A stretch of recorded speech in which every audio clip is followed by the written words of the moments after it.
Non, non. Les lunettes sont dans la mallette là-bas. Les lunettes que vous m'aviez dotées là. Ah. Là, je lisais bien. Mais ici, cette lumière ici me complique. Ok. Ndio. Voilà. Il dit ceci. Anasema hivi. D'après ces passages, kufuatana na hii andiko, quelqu'un pourrait penser, mtu mwanaweza kufikiri hivi, ou plutôt à croire que la planète tout entière, wala saa zingine mkuaminia kusema ile mbinguni yote mzima, cette terre sera détruite. ubu bulongo butaribika. Je ferai un nouveau ciel et une nouvelle terre. Na mitaumba mbinguni mupya na bulongo bupya. Vous voyez munaoneni que les cieux auront disparu, kusema mbinguni itapotea, et que la terre aura disparu, na bulongo nabo pia butapotea, complètement anéanti. ni kusema kweli kweli itapotea. Mais en examinant ça de près, sasa mkuangalia hayo karibu, et avec l'aide du Saint-Esprit, na pa ile musada ya Roho Mtakatifu, nous pouvons voir la vérité à ce sujet. tunaweza kuona ukweli kuitungo. Et c'est ce que nous allons étudier. Na njoo ile tutajifunza. C'est seulement les atmosphères qui l'entourent. Ni paka tu ile madalili yenye kuizunguluka. Détruire les cieux, kuharibu mbinguni, détruire la terre, kuharibu bulongo, c'est détruire les atmosphères qui entourent les cieux, nikisema ni kuharibu ile madalili yenye kuzunguluka mbinguni, et les atmosphères qui entourent aussi la terre, na ile madalili pia yenye kuzunguluka bulongo, qui vont être détruits. na njoo yenyewe itaribika. Voyez-vous, munaoneni, nous comprenons que les cieux, ça veut dire les atmosphères d'en haut. munaoneni, tunaelewa kusema mbinguni inasema ile mabiwango ya juu. Voilà.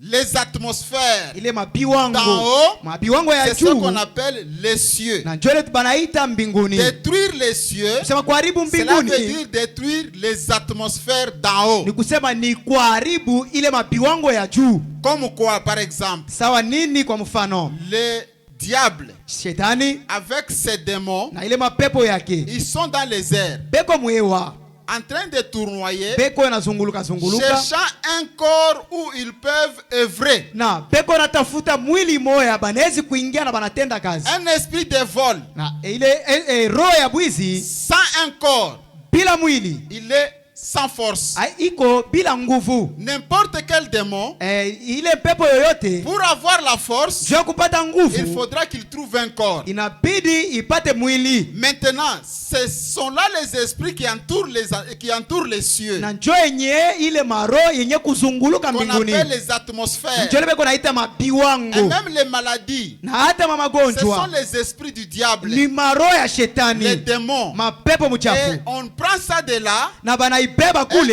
vient vous les donner. na banakuwa banakukaburia Et nayo, maintenant, ce sont là les atmosphères qui seront détruites. na njoo yenye ile mabiwango itaharibika. Il dit, Anasema hivi, alors qu'est-ce que ça fait? sasa iko nafanya nini? Ça fait que tous ces chardons Iko nafanya kusema yote yenye kuwa pale, et la maladie na magonjwa et la mort na kifo et la politique na ile masiasa et les pécheurs na batenda et zambi les pécheresses na batenda zambi et banamuke les mauvais esprits, na ile mapepo mchafu, tout ça aura disparu. yote itapotea.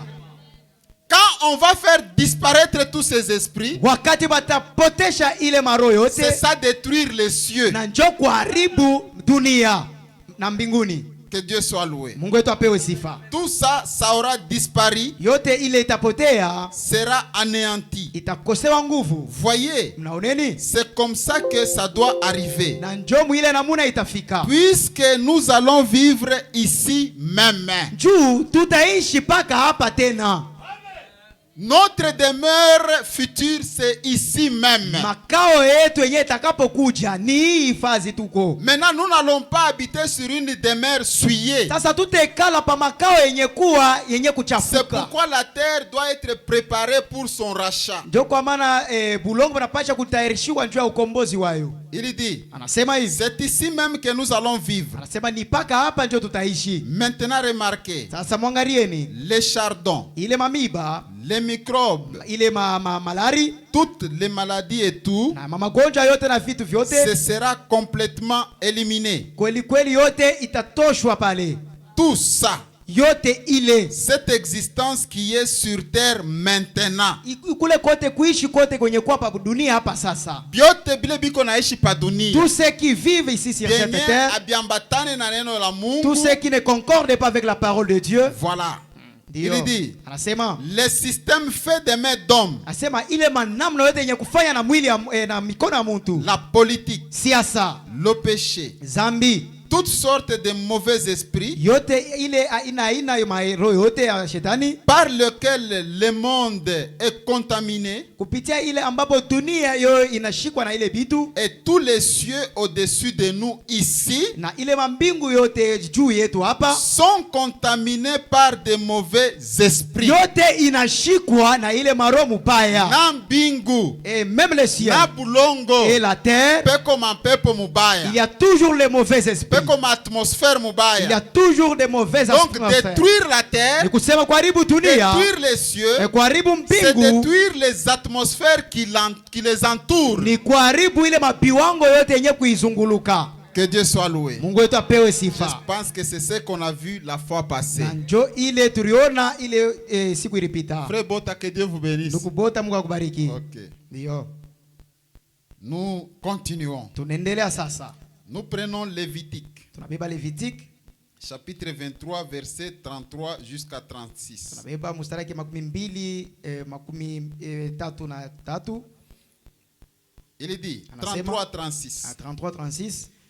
L'Éternel parla à Moïse et dit, Wa milele akamwambia Musa na akasema, parlez aux enfants d'Israël sema na batoto wa Israeli et dit, na ubambie hivi, le 15e jour de ce 7e mois, ce sera la fête des tabernacles en l'honneur de l'Éternel pendant 7 jours. ile siku ya 15 itakuwa ni ile karamu ya mamaskani ya batu bote wa Muisraeli, En l'honneur de l'Éternel pendant 7 jours. mkavumu ya wa milele mu masiku 7. Le premier jour, il y aura une sainte convocation. Na ile siku ya kwanza kutakuwa ile utakatifu, upana utakatifu. Vous ne ferez aucune œuvre servile. Amustafanya kazi moya hivi nje ya neno. Pendant 7 jours, vous offrirez à l'Éternel des sacrifices consumés par le feu. Tangia ile masiku 7 mutatoa masadaka kwa Mungu yenye kulungushwa na moto. Le 8e jour, Na ile siku ya 8 vous aurez une sainte convocation. mutakuwa na ile wito kubwa. Et vous offrirez à l'Éternel des sacrifices consumés par le feu. Na mutatoa kwa milele masadaka yenye kulungushwa na moto. Ce sera une assemblée solennelle. Na itakuwa ni ile mkusanyiko ya malalamiko. Vous ne ferez aucune œuvre servile. Na amustafanya kazi ingine ya bure. Voilà. Ndio. Vous comprenez Munaelewa kusema que l'Éternel a recommandé aux enfants d'Israël sema wa milele Mungu aliamuru bale batoto wa Israeli les différentes fêtes. ile makaramu ya kwa chana Il y chana. a la fête des Pâques, Kukakuwa ile karamu ya il y a Pasaka, la fête des gerbes agitées, na kuko karamu ya ile gerbe il y a d'agité, la fête des trompettes, kuko ile karamu ya baragumu, il y a la fête des tabernacles, kuko karamu ile ya il mamaskani. y a la fête, il y en a autant Nikisema là-bas. kuko makaramu ya mingi sana. Mais ici, moi, je voudrais parler sur la fête des tabernacles. Sasa hapa mie tasemezea njoo ya ile karamu ya maskani. La Bible nous dit ici Biblia inatuambia hapa kusema qu'ils vont fêter cette fête pendant 7 jours. na kusema batafanya karamu ile mu masiku 7. Maintenant, le prophète, la Bible introduit ici le 8e jour. Sasa Biblia inaingisha hapa mkusema mu ile siku ya 8. Vous aurez une sainte convocation. Asema mutakuwa na ile wito takatifu. Et vous offrirez à l'Éternel des sacrifices consumés par le feu. Na mutatoa kwa wa milele ile masadaka yenye kulungushwa na moto. C'est le 40e jour. Ni siku ya ngapi? Le 8e jour. Kusema ni siku ya 8. Et ce sera une assemblée solennelle. Na anasema itakuwa ni mkusanyiko ya kupika tena mama baragumu. Vous ne ferez aucune œuvre servile. Na amustafanya kazi ingine ya bure. Prenons Apocalypse 21, verset 1. Nabeba Ufunuo 21. Puis j'ai vu un nouveau ciel et une nouvelle terre. Kisha nikaona mbinguni mupya na bulongo bupya. Et une nouvelle terre, car le premier ciel et la première terre avaient disparu et la mer n'était plus. Japo njua ile mbinguni ya kwanza na bulongo wa kwanza buripotesha tena mabari yote haikukuwako tena. Voilà, nous sommes toujours dans la demeure future. Tuko tu paka mu makao itakapokuja. Écoutez le prophète. Mshikie sasa nabii. La demeure future, Makao itakapokuja. paragraphe 211. Beti yake 211. Qu'est-ce que le prophète dit ici? Nabii anasema konini hapa? 211. 211. Maintenant, Sasa, souvenez-vous, mkumbukeni, il y a 7 jours de fête. kuko masiku 7 ya karamu. La fête des trompettes, Ile karamu ya baragumu, la fête des tabernacles, karamu ile ya mamaskani, la fête des gerbes agitées. karamu ya ile gerbe agité, Tout ça, yote ile. il y a 7 grands jours de fête. Kuko ile masiku 7 kubwa ya makaramu. 7 grands jours Masiku 7 ya munene sana makaramu. de fête. Ya karamu. Ok. Ndio. 7 grands jours de fête qui étaient seulement un type de cet âge de l'église. Ile masiku 7 ya makaramu ilikuwa tu ni mfano ya ile bizazi 7 vya kanisa. Voilà, Dieu ne fait rien sans but. Mungu asifanyake kitu kwa bure Quand il bila a donné les kifuzio. 7 jours de fête, Wakati alileta ile masiku 7 ya c'était en karamu, image de cet âge de l'église. ilikuwa ni ile umbo ya ile bizazi 7 vya kanisa. De même aussi, quand Josué était devant le mur de Jéricho, Namna moja wakati Yoshua alikuwa ile lukuta ya Yeriko, l'Éternel lui a dit de faire 7 fois le tour de Jéricho. na wa milele Mungu alimwambia apate kuzunguluka mara 7 ile lukuta ya Yeriko. C'était quoi? Ilikuwa ni nini? C'était toujours l'image de cet âge de l'église. Ilikuwa paka ile picha ya ile bizazi 7 vya kanisa. Arrivé au 7e jour, Kufika mushiku ya 7, Dieu dit à Josué, Mungu akamwambia Yoshua, le premier jour, vous avez tourné une fois siku ya kwanza mulizunguluka mara et vous moja avez trompetté. na mukapika mabaragumu Vous êtes rentré dans le camp. na murirudi mukampi Et ainsi de suite. na mpaka vile inafata Jusqu'au 6e jour. tina mwile siku ya Mais 6. au 7e jour, Lakini mushiku ya 7 vous allez tourner le mur de Jéricho, mutazunguluka ile lukuta ya Yeriko, pas une fois. hapana mara moja. Vous Sasa allez tourner cela 7 fois. mutaizunguluka mara 7. Écoutez. Mushikieni, Tourner 7 fois. kuzunguluka Au mara 7 7e jour. mwile siku ya 7. Qu'est-ce que cela veut dire? Ile inamaanisha nini? C'est que c'est en image de cet âge de l'église. Ni kusema ni mwile picha ya ile vizazi 7 vya Ils kanisa. ont tourné le premier jour. Kusema barizunguluka siku ya kwanza C'était l'âge de Paul, ilikuwa ni kizazi kia Paulo, l'âge d'Éphèse. kizazi kia Ils ont Efeso. tourné le deuxième jour, Siku ya pili l'âge d'Irénée, kizazi kia jusqu'au Irene. 6e jour. Tira mwile siku Et ya arrivé au 6 7e jour, hasa kufika mwile siku ya c'est 7 l'âge de ni Laodicée, kizazi kia où Laodikia. Malachie 4 doit être sur la scène. Mwile mpapa Malakia ine inapasha kuwa Et mkazi. maintenant, quand Malachie 4 est sur la scène, Sasa wakati Malakia ine iko mkazi, on a sonné aussi la trompette 7 fois. bakapika tena baragumu mara 7 Au 7e jour, mwile siku ya 7. la première trompette, Ile baragumu ya kwanza c'était de revoir les éléments laissés en suspense par Paul. ilikuwa ni njo kurudiriria mwile mabitu vyote vile Paulo Oh, aliacha. que Dieu soit loué. Mungu apewe sifa. Et arrivé à la 6e trompette, Sasa kufika mwile baragumu ya c'est que 6, le prophète a pris tous les éléments laissés en suspense par les réformateurs. ni kusema nabii akachukua kabeba vitu vyote vile banabii bengine baliacha Et musispense. à la 7e trompette, Na mwile baragumu ya 7 c'était d'annoncer son propre message. sasa ilikuwa sasa ni ya kutangaza ile ujumbe yenyewe yayo. Et quand la 7e trompette a sonné, Wakati ile baragumu ya 7 les ililia, murs de Jéricho sont tombés. ile malukuta ya Yeriko ilianguka. Est-ce que réellement vous avez déjà entendu le son de la 7e trompette? Eti kweli kweli mushashikia ile mulilio ya baragumu ya 7 Du 7e messager, ya ule mpasha ujumbe wa 7 Malachie 4, Malakia ine, le message de l'heure. hii ujumbe wa wakati. Quand il sonne de la trompette, Wakati anapiga baragumu au jour de de la voix du 7e ange, mushiku ya ile sauti ya baragumu ya malaika wa saba, quand il sonnerait de sa trompette, wakati atapiga baragumu yake, nous n'allons pas voir les murs de Jéricho tomber, si hatutaona malukuta ya Yeriko yake unaanguka, mais nous allons voir le mystère de Dieu être révélé. lakini si tutaona masiri ya Mungu yenye kufunua. Dieu lui-même parmi son peuple, Mungu yeye peke katikati ya taifa lake, Dieu dans un homme. Mungu ndani ya mwili ya que Dieu vous mtu. bénisse. Mungu amubariki. Nous ne sommes pas là. Hatuko kule. Rentrons à notre message. Turudie kujumbe yetu. Donc nous comprenons que nous avons un message très important. Ni kusema tuko na roho kusema tuko na ujumbe wa mafaa. Quand Christ Wakati Kristo revient dans le camp, wakati Kristo anarudi mkampi, il se manifeste dans un corps humain. eko anajionesha ndani ya mwili ya mtu. Les murs de Jéricho devant vous vont tomber.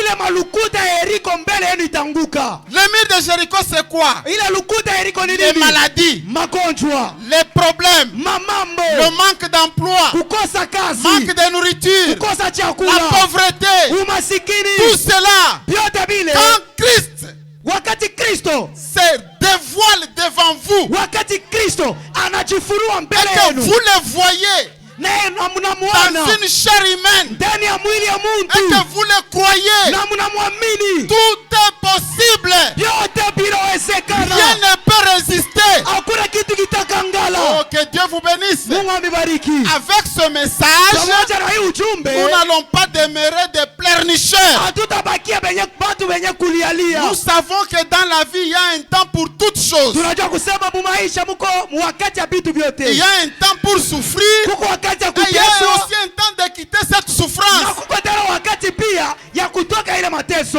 Vous n'êtes pas venus accompagner les autres. Amukukuye kusindikiza watu wengine. Vous êtes les enfants du roi. Muko watoto ba mfalme.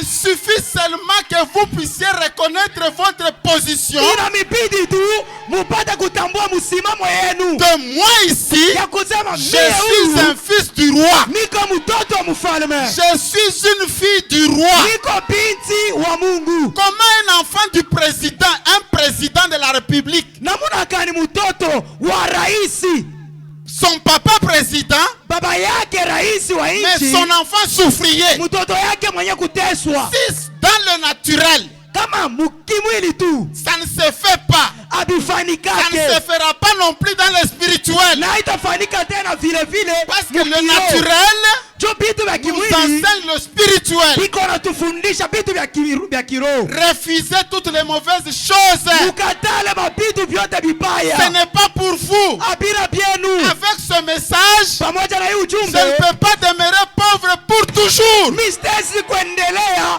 kubakia masikini Ce lote. message enrichit. Hii ujumbe iko na tadirisha. Ça peut vous faire partir de la poussière à un rang élevé. Inaweza kuimitosha kumavumbi, inameweka pa kiwango cha juu. Oh, que Dieu vous bénisse. Mungu amibariki. Voilà. Ndio. Nous rentrons, sinon nous risquons de partir encore à autre chose. Tunarudi japo tunawezi kwenda mu vitu vingine. Donc, le message est très profond. Ni kusema ujumbe kwa upana. Il arrive des fois que c'est nous les prédicateurs qui ne vous apportons pas le message. Inafikiaga mara ingine ni sheba ubira tumilete yake ujumbe. Parce que prêcher, Tukubiri, on peut prêcher mais on n'apporte pas le message. tunaweza kuhubiri lakini ujumbe yenyewe atuilete.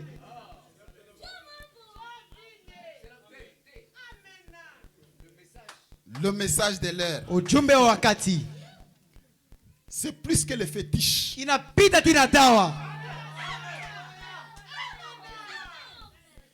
Quelqu'un peut aller chercher le fétiche. Mtu anaweza kwenda kutafuta madawa, Il a de l'argent. eko na makuta, Il se tape la maison. eko na weka anayenga nyumba, Il se tape un véhicule. ananunua gari. Mais toi, avec le message, Lakini uwe pamoja na tu as ujumbe, une belle maison. uko na nyumba mzuri. Avec ce message, Pamoja na hii tu as un ujumbe, véhicule. uko na gari. Avec ce message, Pamoja na hii tu ujumbe, t'habilles bien. uko na vala Tu mzuri, vis bien. unaishi mzuri. Maintenant, l'homme qui a le fétiche, Sasa mtu mwenye kuwa na il madawa se pose des questions. uko najiuliza maulizo, Comment moi ici, namna gani mie pour huyu avoir seulement cette petite maison, sio kupenda toka kaka nyumba j'ai ndogo. touché les fétiches. Mimi nikagusa Maintenant dawa. l'autre en a eu comment? Sasa ule mwingine alipata je?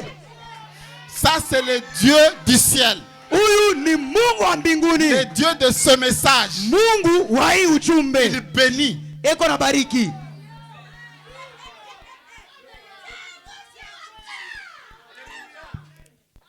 Voilà. Ndio. Nous rentrons à notre message. Tunarudia mjumbe wetu. La demeure future. Makao itakapokuja. Nous prenons le paragraphe 454. Tunabeba ubeti 454. Donc, la fête pendant le 7e jour, Ni kusema karamu katika ile masiku saba. mais au 8e jour, une sainte convocation. Asa muile siku ya 8 ile wito kubwa ya utakatifu inakuja. En d'autres termes, Namna ingine la nouvelle terre, kusema bulongo bupya c'est le 8e jour. ni ile siku ya 8. Je vais créer une nouvelle terre, Mitaumba bule bulongo bupya c'est le 8e jour. ni ile siku ya 8. Écoutez, nous allons voir. Mshikie tutaona. C'est le prophète. Ni nabii 454 454 jusqu'à 457. tina kule ku 458. Écoutez, Mshikieni. la fête des tabernacles était la dernière fête. Ile karamu ya mamaskani ilikuwa ni karamu ya mwisho. De toutes ces fêtes-là que Dieu avait données, Ile makaramu yote ile ambapo Mungu aliletaka, toutes les 7 fêtes, ile makaramu saba c'est la fête des tabernacles qui était la dernière fête. ilikuwa ni ile karamu ya mamaskani ndio ilikuwa ya mwisho. Il dit la 7e fête. Anasema ni karamu ya saba. Maintenant, Sasa nous adorons sous la fête des tabernacles. tuko na abudu pa ile karamu ya maskani. Vous et moi, Mwe na mi, pendant que nous sommes réunis ici, wakati tunakusanyika hapa dans cet âge de Laodicée, wiki sasa kia nous Laodikia, sommes en train d'adorer dans la 7e fête, tuko na abudu ndani ya ile karamu ya saba qui est la fête des tabernacles. yenye kuwa karamu ya maskani. Il dit, Anasema la fête des tabernacles, karamu ya maskani le 7e âge de l'église. ile kizazi kia saba kia kanisa. Il dit, Anasema dans le millénium, mwile millennium on sera de nouveau sous la fête des tabernacles. tutakuwa batu bapya mwile karamu ya mamaskani.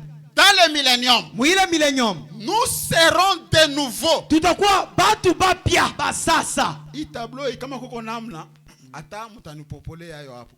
Huko kuna ni compliqué sana. Kama kuko hakuna namna nataka triplex tu kakaloko tu. Donc, dans le ici, Ni kusema hapa nous sommes sous la fête des tabernacles. tuko mukaramu ya mamaskani.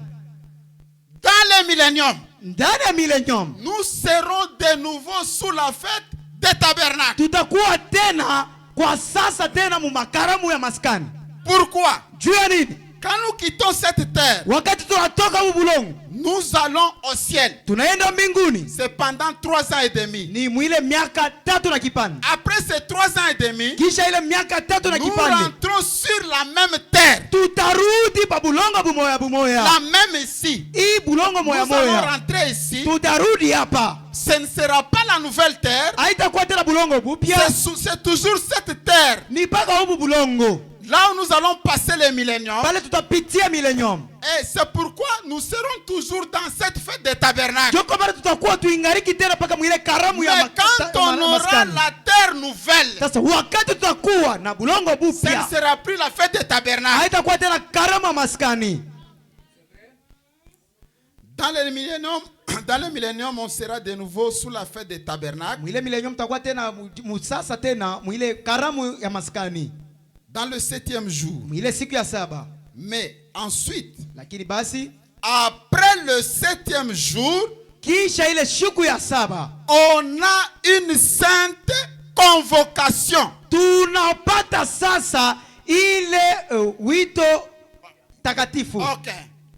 Après le 7e jour, Kisha ile siku ya saba une sainte convocation. ile wito takatifu. Quand nous allons entrer dans le millénium, Wakati tutaingia mu millennium, sous la fête des tabernacles, mwile karamu ya maskani, la 7e fête. ile karamu ya saba. Après cette 7e fête, Kisha ile karamu ya saba, nous aurons aussi une sainte convocation tutapata sasa wito takatifu pour Israël. juu ya Israeli. Après la fête des tabernacles, Kisha ile karamu ya maskani, la sainte convocation ile wito takatifu était recommandée par l'offrande des sacrifices consumés par le feu. ilikuwa ni sadaka yenye kuletwa na bana ilungusha na moto. Mais nous, Lakini shi après la fête des tabernacles, kisha karamu ile ya mamaskani, cela veut dire ni kusema après le millénium, kisha millennium, nous aurons aussi une sainte na convocation. shia tutapata ile wito takatifu Retourner à ce qui est éternel. na kurudia sasa kupile vyote vyenye kuwa milele. Que Dieu soit loué. Mungu apewe sifa. Après la 7e fête, Kisha karamu ya saba, la fête des tabernacles, ile karamu ya maskani dans le millénium, mwile millennium, quand cette fête prend fin, wakati ile karamu inabeba mwisho, nous aurons une sainte convocation. tutapata sasa ile wito takatifu. La sainte convocation, Na ile wito c'est que takatifu nous retournons à ce qui est éternel. ni kusema tutarudia kubile vyenye kuwa milele. La sainte convocation dans la Bible avait eu lieu quand? Na ile wito takatifu mu Biblia ilikuwa wakati gani? C'était au 8e jour. Ilikuwa ni musiku ya 8. Que Dieu soit loué. Mungu apewe sifa. Après le 7e jour, Kisha ile siku ya le saba, 8e jour ile siku ya 8 sera une sainte convocation. itakuwa sasa na ile wito C'est takatifu. pourquoi, Jo kwa maana d'après le prophète, kufuatana na le nabii, 8e jour, ile siku ya c'est 8 le retour à l'éternité. ni kurudi kumilele. Que Dieu soit loué. Mungu apewe sifa. Le retour à Ni l'éternité. kurudi kumilele. Ce qui est retourner à ce qui est éternel. Kurudi kumilele yenye kuwa milele. Comment? Namna gani? Par celui qui est éternel. Kupitia ule mwenye kuwa milele. Vous n'allez pas y retourner parce que quelqu'un a dit. Hawezi kurudia kumilele njoo mtu alisema. Un pasteur vous dit retournons à l'éternel, à ce qui est éternel, et vous retournez. Na mchungaji ananiambia tu no turudie kile vile vyenye kuwa milele na mnarudia. Ou même le prophète le dit. Wala nabii anasema. Non. Hapana. Si vous voulez retourner à l'éternité ou à ce qui est éternel, Kama mnapenda kurudi kumilele wala vyenye kuwa milele, la seule façon namna mtu moja de le faire, ya kufanya c'est par celui qui est éternel. ni kupitia ule mwenye kuwa milele. C'est que vous devez avoir en vous Ni kusema ndani mwenu unapasha kuwa na ule l'éternel na ule mwenye kuwa milele. pour retourner à ce qui est Cho éternel. kurudi kubile vyenye kuwa milele. Nous allons avancer un tout petit peu. Tukunendelee. Ok. Comment? Par celui qui est éternel, Namna gani kupitia ule mwenye kuwa milele? qui est venu nous racheter Ularikuwa kutukomboa et qui nous a ramenés, na anaturudisha nous a fait connaître que nous étions une partie de ceci. na anatuonesha kusema tunajua na kujua tulikuwa sehemu ya hii Ya neno. ya neno. Sehemu ya kenye kwa kia milele. C'est lui qui nous a fait connaître. Ule mwenyewe anatufanya tujue. Ok. Ndio. Maintenant, Sasa comment est-ce que vous savez que vous en êtes une partie? eti namna gani mnajua kusema muko sehemu? We mwenye individuellement. We mwenyewe. Unajua je ya kusema na we uko sehemu ya kile kenye kwa kia milele? Comment le savez-vous? Namna gani mnaijua? Il dit, anasema c'est à cause de la parole de l'heure. Asema ni kupitia tu neno ya wakati. Vous irez chez les pentecôtistes. Mutaenda kubampenta. Ils ne le savent pas. Ababijue. Mais quand la parole de l'heure est venue, wakati neno ya wakati nafika, c'est elle qui nous a montré na ni ile neno ndio inatuonesha que nous sommes les fils de Dieu. ya kusema tuko watoto wa Mungu. Nous sommes les enfants de l'Éternel. Tuko watoto wa milele. Éternel, wa milele c'est celui qui n'a ni début ni ni ule fin de mwenye ana na jour. mwanzo na ana na mwisho. Et le prophète dit que c'est comme un cercle. Na nabii anasema iko tu sawa vile kiviringo. Quand on fait un cercle, wakati wanafanya kiviringo, on vous dit où où est le début? Wananiambia kusema sasa mwanzo ni wapi? Où est la fin de ce cercle? Na mwisho kile Vous kifuniko ne ni saurez wapi? pas montrer ça. Amustafumbula kuona vile. Mais ce qui nous a montré, Sasa nous, kile shie kilituonesha que nous sommes les enfants de ya l'éternel kusema tuko watoto wa milele et nous irons dans na l'éternité tutaenda kumilele par celui qui est éternel. kupitia ule mwenye kuwa C'est milele. le message de l'heure. Ni ujumbe wa wakati, C'est le message de l'heure. ni ujumbe wa wakati. Ça même les témoins de Jéhovah ignorent. Ile hata bale batemwe de Jehova beko na ikatala abaijue, Ils ne le savent pas. abaijue. C'est à cause du message de l'heure, de la parole de l'heure, Ni kupitia tu neno wa wakati, la promesse du jour. ile malako ya siku. Qu'est-ce que c'est? Ni nini basi? C'est un rétablissement. Asema ni kurudishwa jipya. La parole de l'heure, Neno ya wakati qu'est-ce que c'est? ni nini? C'est un rétablissement Sema ni kurudishwa, des enfants au Père. ni kurudishwa kuba batoto kuba baba. Ramener. Asema kurudisha, Un rétablissement de la Pentecôte authentique. asema ni kurudishwa kwa ile Pentekoti ya biakweli yenye kuonekanika Pas des sensations.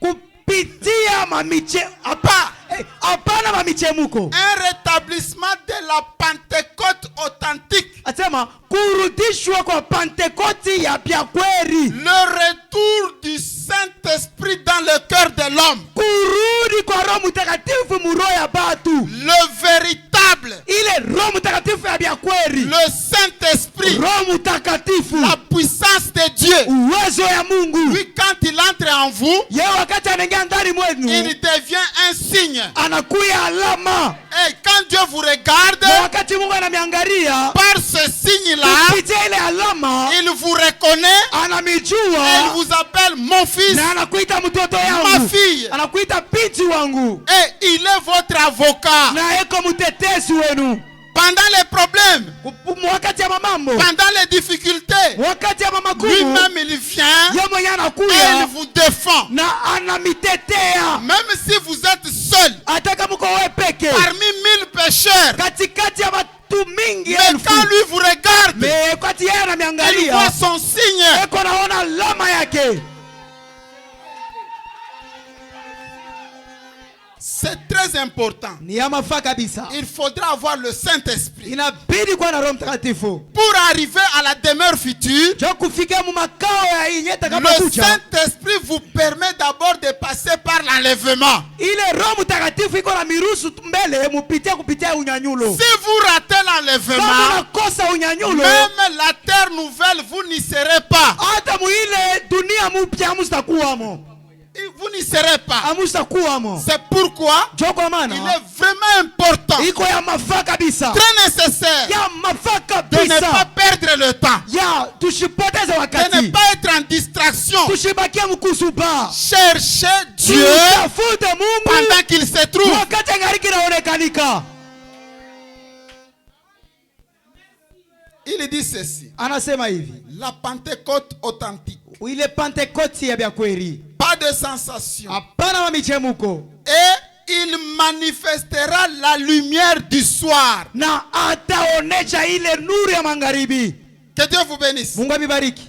Quand vous êtes ramenés Wakati munarudishwa au Père, kwa Baba, vous avez la Pentecôte authentique. muko na ile Pentekoti ya biakweli, Vous allez manifester la lumière du soir. na mutaonesha ile nuru ya magharibi. Qu'est-ce que cela veut dire? Ili inamaanisha nini? Le même fils qui s'est montré dans la lumière du matin, Asema ule mwana moja moja alionekanika mu ile nuru ya asubuhi, qui s'est montré dans la lumière du matin, ule mwenye alionesha mu ile nuru ya asubuhi, comme étant promis pour ce jour-là. sawa vile mwenyewe kulakiwa mu ile siku. Voilà.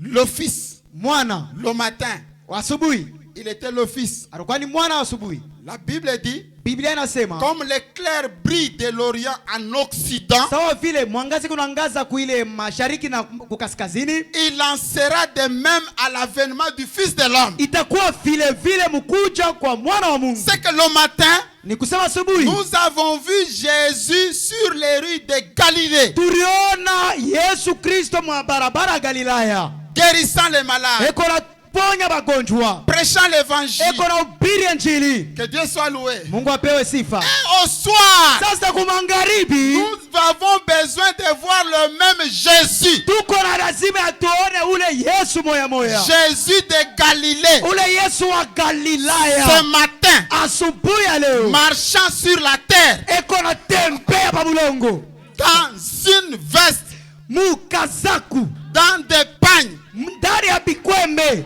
guérissant les malades, eko na ponya wagonjwa, priant pour les autres, eko na ombea bengine, consolant les affligés, eko na fariji bale benye konelewa, bénissant aussi. na eko na bariki pia. Le même Fils, Ule mwana moja moja nous avons besoin de lui. tuko na heshima naye, Parce que juu ya nous sommes au temps tuko mwakati où nous vivons la 7e fête, ile tuko naishi, tuko muile karamu ya au saba, 7e âge de l'église, mukizazi kia saba kia kanisa, qui est l'âge du Seigneur Jésus lui-même. yenye kuwa kizazi kia Bwana Yesu Kristo ye peke. Le 7e âge de la Odyssée, Ile kizazi kia saba kia nous pouvons dire Laodikia, l'âge de Branham, tunaweza kusema kizazi kia Branham c'est très bien. ni mzuri, Mais c'est l'âge du Seigneur Jésus lui-même. lakini ni kizazi kia Bwana Yesu Kristo ye Donc, nous peke. n'avons pas besoin de nous montrer des histoires Ni kusema tuko na lazima ya kuitonesha tu ou de mabitu faire des sketchs. juu ya kuitufanisha wala Mais mabitu. nous avons besoin de nous donner Jésus. Tuko na lazima ya kuitukaburia Yesu. Mon frère, Ndugu yangu, j'ai besoin de voir Jésus. niko lazima nione Yesu. Ma soeur, j'ai Dada, besoin de voir Jésus. niko na lazima nione Yesu. Pas les histoires. Hapana Quand mabitu. ce message était venu, Wakati nous ujumbe étions ilikuwaka, avec tel. tulikuwaka na C'est nous qui fulani, avions. ni Si ushie ce njo. tabernacle est à ce niveau, Umaskani na kwa si moi je mwiki n'étais wako, pas là, kama mimi ça ne sikuwaka pouvait hapo, pas faire ceci ou habitafanya cela. hivi na vile. Nous avons besoin de voir Jésus. Je tuko na lazima ya kuona Yesu. C'est ça. Jo vile. Que Dieu soit loué. Mungu apewe sifa. Voilà. Ndio. Nous avons besoin de retourner à ce qui est éternel. Tuko na lazima tupate kurudia kukile kenye kwa Mais nous milele. devons être des authentiques chrétiens. Sasa tunapasha kuwa bale baaminifu vya kweli, vya kweli. Voilà. Des authentiques. Baba ya kweli. Aujourd'hui, je vais respecter le temps. Leo miteshimia wakati. S'il arrivait que je dépasse, vous me pardonnez. Kama inafikia kusema mina pita Parce que nous avons 1h30. Nous avons 1h30. Nous avons tout ça. Voilà. Ndio. Je prends le même message. Nabeba La ujumbe, demeure future. makao itakapokuja ujumbe moya moya. Paragraphe 236. Beti yake 236, 239 239 et 240. 240.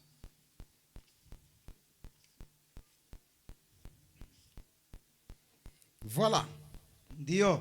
Le prophète dit ceci. Nabii anasema hivi. Na on a vécu tous ces types. Sema tuliishi mwile manamna yote ici. Hapa. Seulement.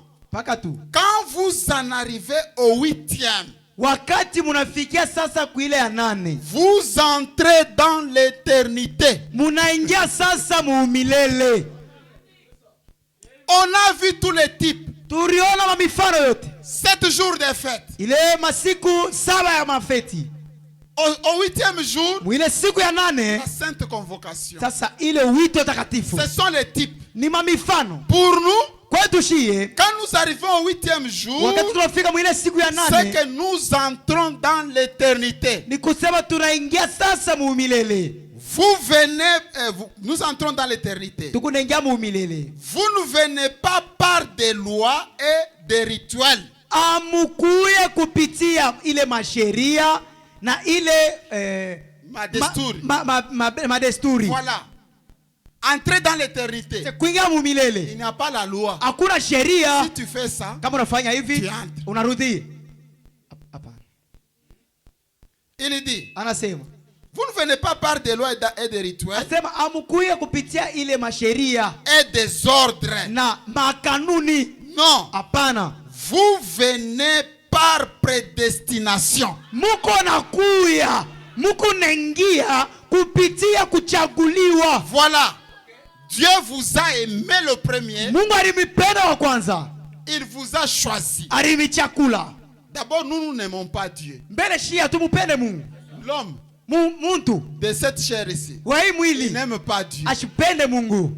C'est Dieu qui aime l'homme. Ni Mungu ndio anapenda muntu. Et quand Dieu vous aime, Na wakati Mungu anamipenda, maintenant vous aussi vous manifestez l'amour. sasa mwena mwe pale munaonesha yako mapendo. Pourquoi? Juu ya nini? Parce que lui vous a aimé le premier. Juu yeye mbele alimipenda wa kwanza. Si Dieu ne vous a pas encore manifesté son amour, Kama Mungu ashamionesha ile mapendo vous yake, ne l'aimerez pas. amusta mupendaka. Wow, il y a un mapendo à Mungu. Toi tu n'as jamais vu l'amour de C'est que Dieu. tu es un candidat du diable. Ni kusema uko kandidati wa shetani. Quand quelqu'un est instrument du diable, Kama mtu yeye ni kyombo il cha n'a pas shetani, le temps d'aimer Dieu. ana na wakati ya kupenda Mungu. Mais quand je commence à aimer Dieu, Kama mimi naanza sasa kumpenda c'est que Mungu, Dieu a touché mon ni cœur. kusema Mungu anagusa roho C'est qu'il yangu. m'a Ni visité. kusema alinitembelea. C'est qu'il m'a fait des Ni merveilles. kusema alinifanyia mema. Et quand je vois, Na wakati je naona, m'étonne. niko Et naona je dis, na ninasema merci Seigneur. asante Et Bwana. c'est à partir de là Na que nikupitia je l'aime pale, aussi. jo pale nampenda na mie. Il dit ceci. Anasema hivi, Vous venez par prédestination. mko na kwa kupitia uchaguliwa. Voilà une vraie sainte convocation. Moneni ile wito takatifu ya bya kweli. Et nous sommes à la fin du 7e âge de l'église. Na tuko kumwisho ile kizazi kia saba kia kanisa.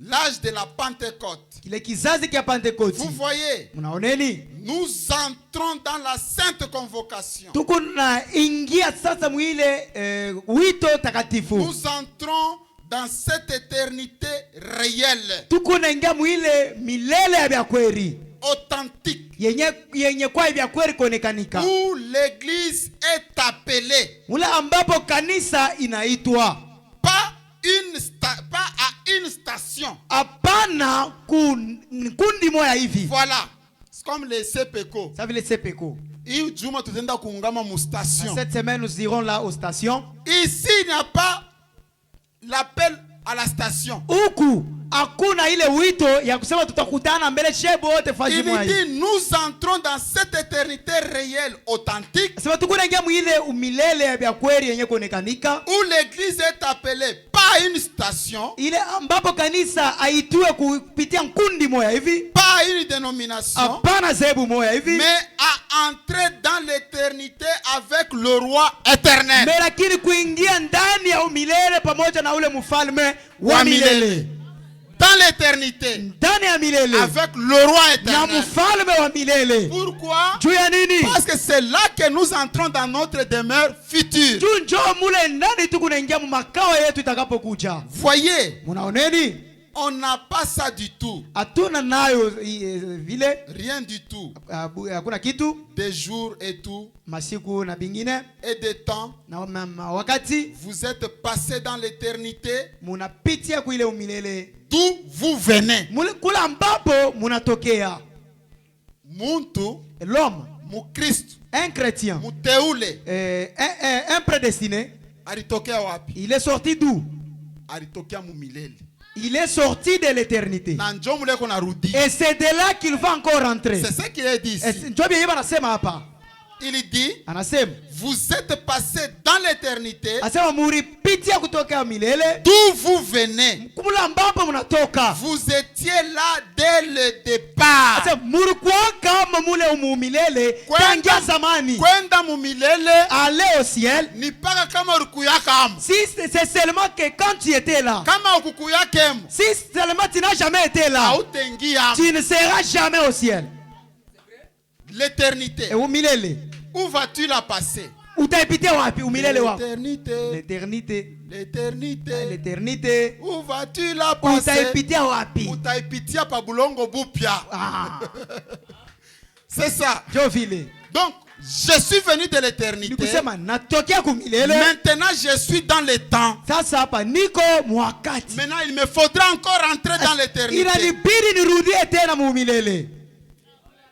239. 239 Il dit, anasema Ephésiens 1:10, c'est Efeso appelé Efeso 10 Si vous prenez note, kama mko naandika, c'est appelé pas une dispensation, asema inaitiwa hapana kuile kiwango, pas le 7e jour, hapana ile siku ya saba. Ephésiens 1:10, Efeso 1:10, c'est appelé la plénitude du temps. asema inaitwa ile utele ya nyakati. Peut-être qu'on y rentre d'abord, qu'on lise Ephésiens. Tuisome mbele. Ephésiens Efeso 1:10. 1:10. Il dit quoi? Anasema nini? Il dit, Anasema, nous commençons même au verset 9. tunaanzia hata kuile 9. Il nous a fait connaître le mystère de sa volonté, Alitufanya tupate kujua ile masiri ya mapenzi yake, selon le bienveillant dessein qu'il avait formé en lui-même, kufatana na ile mapo ya mzuri yenyewe aliumba kwa yeye mwenyewe, pour le mettre à exécution lorsque le temps serait accompli, wakati juu apate kuiweka mkazi wakati tenea, de réunir toutes choses en Christ, ya kukusanisha mabitu vyote ndani ya Kristo, celles qui sont dans les cieux bale benye kuwa ndani ya mbinguni et celles qui sont sur la terre, bale benye kuwa pa bulongo, mettre à exécution lorsque le temps serait accompli. asema kweka mukazi wakati tenea. Et le prophète dit que c'est ça la plénitude du temps. Na nabii anasema njo utele ya wakati. Et quand la plénitude du temps est arrivée, Wakati ile utele wa wakati nafika, c'est quand le temps est accompli. ni wakati ile wakati inatimilika. Quand il n'y a plus de temps, Wakati hakuna tena wakati, là, pale vous entrez dans l'éternité. mkuna ingia sasa mu milele. Une fois le 7e âge de l'église terminé, Wakati kile kizazi kia kanisa kinamalizika, il est iko pale kizazi kia kanisa. kizazi kia kanisa Kiko na malizika hapa kiko na sasa. mazika hapa sasa. Il dit, Anasema l'âge de Luther est terminé, anasema kizazi kia Luther l'âge kilimalizika, méthodiste est terminé, kizazi kile kia Methodist l'âge kilimalizika, pentecôtiste est terminé. kizazi kia Mpenta Et kinamalizika. maintenant vous entrez dans quoi? Na sasa hapa mko naingia nini? L'éternité. Mu milele. Plus de 7 jours, Asema mwili hakuna tena masiku saba. plus de 3, Asema hakuna tena tatu, plus rien d'autre. hakuna tena kitu kingine. Ils sont dans l'éternité Asema beko ni mu milele. où il n'y a pas de temps avec le nombre. Mula ambapo muna mawakati na kuhesabia. Tunakuwa sakani. Oh non, nous sommes devenus 10 heures. Il est quelle heure? 17 heures. 17 heures. Maintenant c'est un jour, Sasa hapa ni siku 2 moja. semaines, 1 mois, Juma c'est moja, 2 mwezi ans. moja. Dans Wewe miaka l'éternité mbili. il n'y en a pas. Mu milele amuna bya vile. Hakuna saa. Hakuna saa. Masaa yetu ya mzuri hii yote itabaki. Il n'y a pas de Bima montre. pandure biote bitabaki. Là même le soleil ne sera pas là. Ata jua haitakuya. Juu nje tangu itonesha wakati. Ah. Na haitakuya yako. C'est ça. Na mwezi yenyewe haitakuya yako. Mais nuru itakuya yako. Ah. Qui sera la lumière? Na hatakuwa nuru. Christ lui-même. Kristo yeye pekee. Il n'y aura plus de temps. Akusa kwa wakati. Il dit, Anasema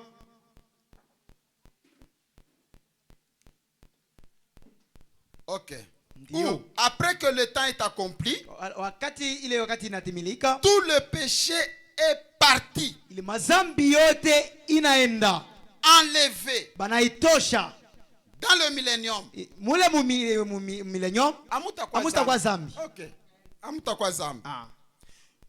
Au jugement du grand trône blanc, Mwile hukumu ya kiti cha enzi keupe, un type par le Saint-Esprit. mfano kupitia Roho Mtakatifu, Après que le monde est en feu kisha yo dunia kwa moto, et qu'il est baptisé de son baptême de Saint-Feu du ciel, na wakati inabatizwa na ile ubatizo yayo ya moto ya kumbingu, tout le péché est parti, mazambi yote itatoka, tous les germes sont partis, vyote benye bia tous les démons sont mapepo partis, mchafu yote itaenda, les tentations sont parties, ile mabipimo yote le itaenda, mal est parti. ubaya bote butaenda. Ensuite, qu'est-ce que Dieu fait? Na kisha Mungu atafanya nini? Il siège sur la terre.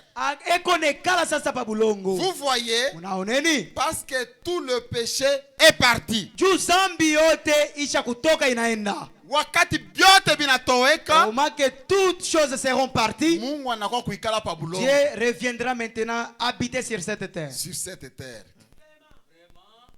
Le temps part. Wakati inaenda.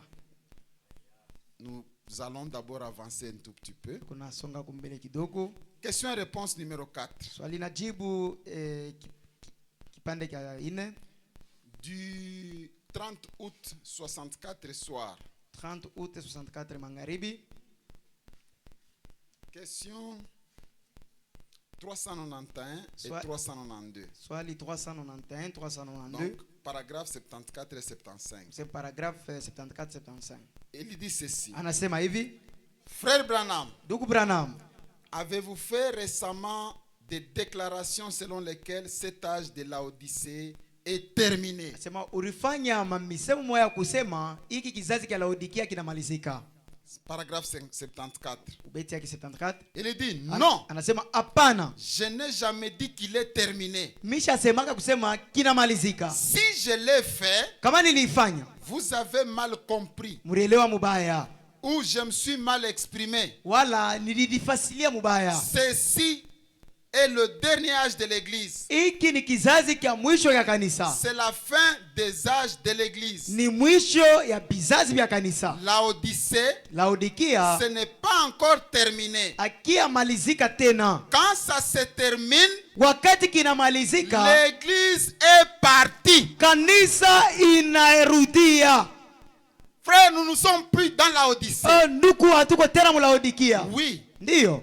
Si vous avez le Saint-Esprit, Kama kuna Roho Mtakatifu, vous n'êtes plus dans la Odyssée. la uko tena mlaodikia. Parce que vous vivez dans l'âge de l'épouse. Juku naishi mkizazi kia bibi harusi. Mais l'âge de la Odyssée Lakini kizazi kia est Laodikia encore là. kingari kiko. Il prend fin Kiko na seulement malizika quand l'épouse s'en va. ni mpaka tu wakati bibi harusi ataenda Dans l'enlèvement. munyanyulo. Donc, Nikusema basi, tant que l'église est ici, wakati kanisa ingariki hapa, il n'est pas encore terminé. akia malizika tena, Kama shetu kuingari hapa. si seulement que nous sommes Kama encore bibi ici. harusi angari hapa. Si l'épouse du Seigneur est encore ici, Kizazi kia Laodikia akiyamalizika. cela veut dire que l'âge de la Odyssée n'a pas encore pris fin. Quand l'âge prend fin, Wakati kizazi c'est kinamalizika, l'enlèvement de l'épouse. ni unyanyuro ya kanisa.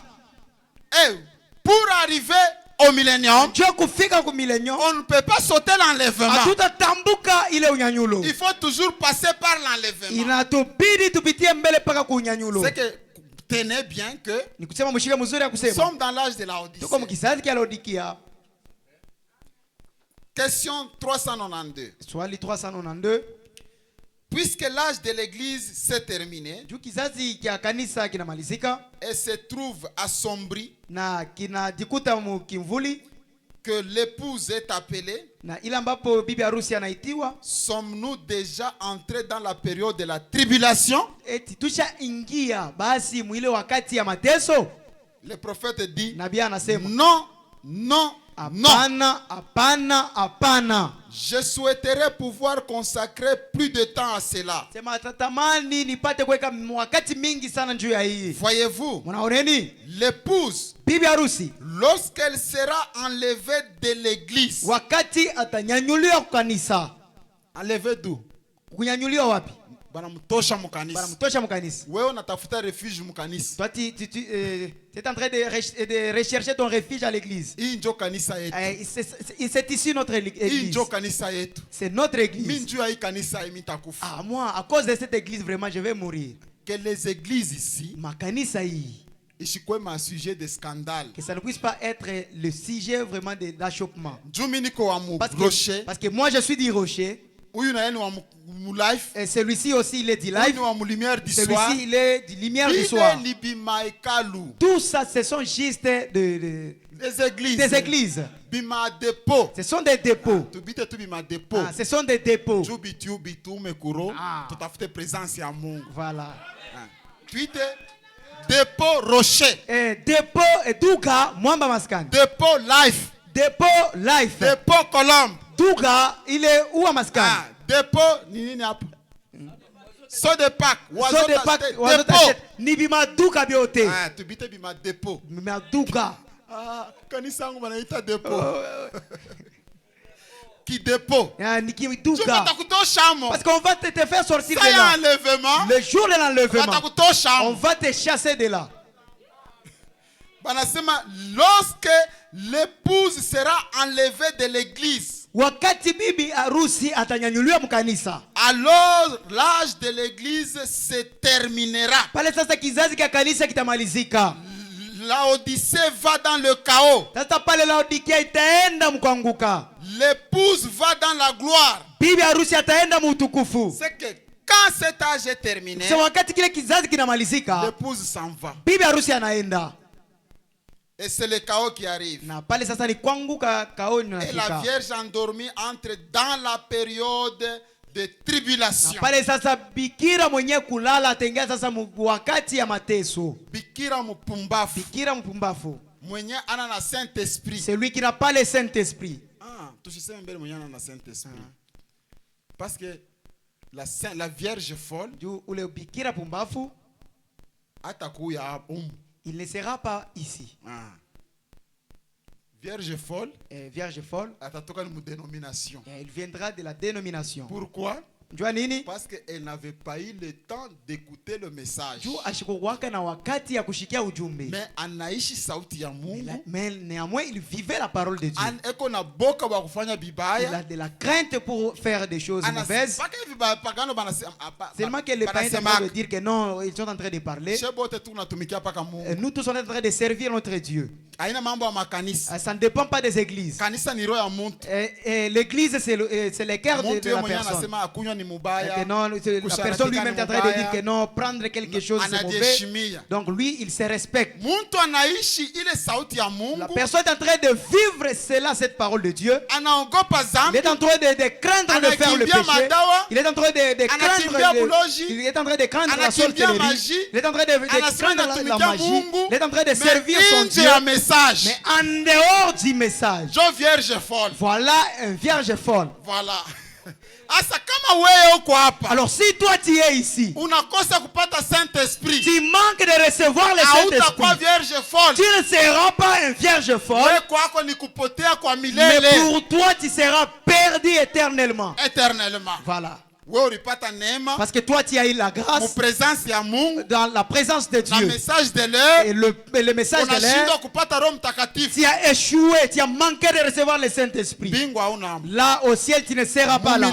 Là au millénium tu ne seras pas là. Wewe ni après millénium. Toi c'est après kisha millénium. Pasha kuingia mu nouvelle terre.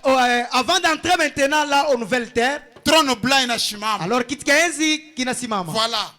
Pale beko na condamner shetani. Là on est en train de condamner le diable. Na kumuchoma. Et on est en train de le brûler. Na wewe bana kuchomea. Et toi aussi on va te brûler. Jo bantu ba Kongo pa moto bana. Ah, ce sont les gens qui vont craindre le feu. Utayongopa. Tu vas craindre le feu. Ni njuko mu ile condition. C'est parce que tu es dans cette condition que tu puisses changer. changer. Mais quand Dieu t'a déjà donné son don. C'est comme Mungu ashakupatia zawadi yake. Qui est son fils. Mwenye kwa mwana wake. Le don enveloppé. Ile zawadi yenye kufunikwa. Le fils de Dieu. Ule mwana wa Mungu. C'est Dieu lui-même. Ni Mungu yeye peke. Anaenveloppé ndani ya mtoto yake. Il s'est enveloppé au-dedans de son fils. Le don enveloppé de Dieu. Na ile zawadi yenye kutikisha ndani ya mtu. Ni Mungu yeye peke. Mungu anakuspenda. C'est-à-dire que Dieu t'a aimé. Anakushikilia buruma. Donc il a eu pitié de toi. Anapenda kuokoe. Ah, donc il a voulu maintenant te sauver. Il s'enveloppe dans son fils. Maintenant il vient vous chercher. Que Dieu soit loué. Il dit ceci. Ok. La Vierge endormie entre dans la période de tribulation. Pour 3 ans et demi. Pendant qu'Israël reçoit sa prophétie. Puis la tribulation vient sur Israël. Et ensuite a lieu la bataille d'Armageddon. Qui détruit toutes choses. Je vais expliquer ça prochainement. Et puis, après la période de tribulation, l'époux revient avec l'épouse pour 1000 ans. Bibi harusi Na bwana yake batarudi sasa juu ya miaka 1000 ans. Le règne du millénium. Ile sasa utawala wa millennium. Après cela, Kisha ile, après le millénium, kisha millennium, vient le jugement du trône blanc. inakuwa sasa ile hukumu ya kiti kenzi keupe kya Vous comprenez Mungu. comment les éléments s'enchaînent? Munaona namna gani biwango L'enlèvement de l'épouse, ile unyanyulo wa bibi la harusi, tribulation, mateso, après la tribulation, kisha mateso, le millénium. millennium. Après le millénium, Kisha ile millennium, le jugement du trône blanc. ile hukumu ya kiti kenzi keupe. Après cela, Kisha ile, apparaissent les nouveaux cieux et la nouvelle terre.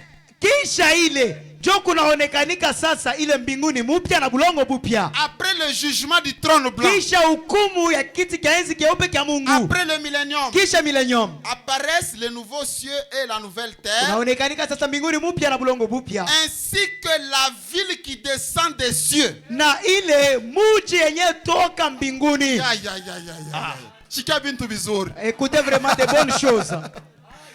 Après le millénium, Kisha millennium, après la tribulation, kisha mateso, après le jugement du trône blanc, kisha ile hukumu ya kiti kenzi keupe kya Mungu. maintenant vient les nouveaux cieux Pale sasa mbinguni mupya et inashuka la nouvelle terre na bulongo bupya et la sainte ville. na ile muji takatifu. C'est que Ni kusema sur la nouvelle terre, pa bulongo bupya nous serons dans la sainte ville. tutakuwa muile muji takatifu.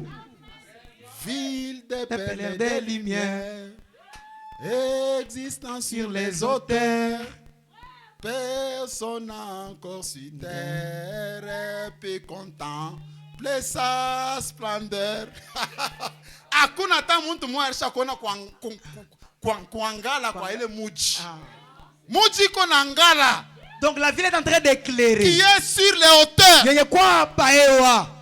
Ville de perles et de lumière. Ile muji yenye kwa personne sur la terre n'a pas encore vu sa splendeur. Ashaonaka kuangara kwa ile muji. Hapa ici, il faut tuwe na hamu ya kuona ile muji. Il nous faut maintenant que nous puissions avoir la soif de voir cette ville. Après le millénium, kisha millennium, la tribulation, mateso, vient maintenant. Kunakuja sasa. Après cela, kisha ile, c'est qu'est-ce qui vient? Kunakuja tena le nini? jugement du trône blanc. Ile hukumu ya kitikenzi keupe kya Mungu. La nouvelle ville qui descend des cieux. Ile muji takatifu ya Mungu inashuka mbinguni. D'auprès de Dieu. Yenye inashuka kutokea mbinguni kwa Mungu. L'éternité et le temps fusionnent. Na umilele na wakati binaungana. Binaungana. Hakuna tena wakati. Il rappelle encore le temps. Biote binakuya milele. Ta inenda. Wakati. Voilà. Ndio. Exposé des âges. Ndiko kwa miakati. Page 244. Ubeti 244. Paragraphe 1. Ubeti yake kule kumwanzo. 244. 244. Écoutez le prophète. Mushikieni nabii. Il dit quoi? Anasema nini? Il dit ceci. Anasema hivi. Mais lakini il a investi d'une autorité particulière ces hommes. Sema arieka kuile utawala yake ya kipekee kwa batu yake. Mungu kama naita muntu, si Dieu appelle l'homme, il est en train de lui donner l'autorité. Il prend le messager. Il a appelé des prophètes. Et anaita banabii. Et à chacun Dieu a investi son autorité. Na kwa kila mtu wote Mungu alitia mo utawala wake. Même les Ephésiens 4. Hata ba Efeso 4. Dieu a fait les uns comme, Mungu alifanya bengine les sawa, autres comme. Bengine sawa Et tena. dans chacun Dieu investit son autorité. Na kila mmoja Mungu aliweka utawala wake. Voilà. Ndio. Il dit, anasema, je saute pour aller vite. Je descends vers la fin là-bas du paragraphe. Dieu, il parle même là-bas que quand vous arrivez dans l'église catholique, ils ont mis la hiérarchie. Huyu anakuya, celui-ci vient, anakombola mwingine, celui-ci vient, il anakombola mwingine. Il n'a pas donc quelque chose d'important qui arrive qui ne manifeste pas la puissance de Dieu. Papa anakuya achoneshe uwezo wa Mungu. Anakuya tu, oh, mon prédécesseur avait fait l'erreur ici. Que non, c'est celui qui m'a prédestiné, donc il avait fait l'erreur ici. Moi aussi j'ajoute. L'autre aussi vient. Oh, ici je vois que ce n'était pas bien fait. Il s'en va. Et le prophète dit ceci. Na nabii anasema hivi. Dieu Mungu n'est pas dans tout cela. Mungu ana mubyote bile.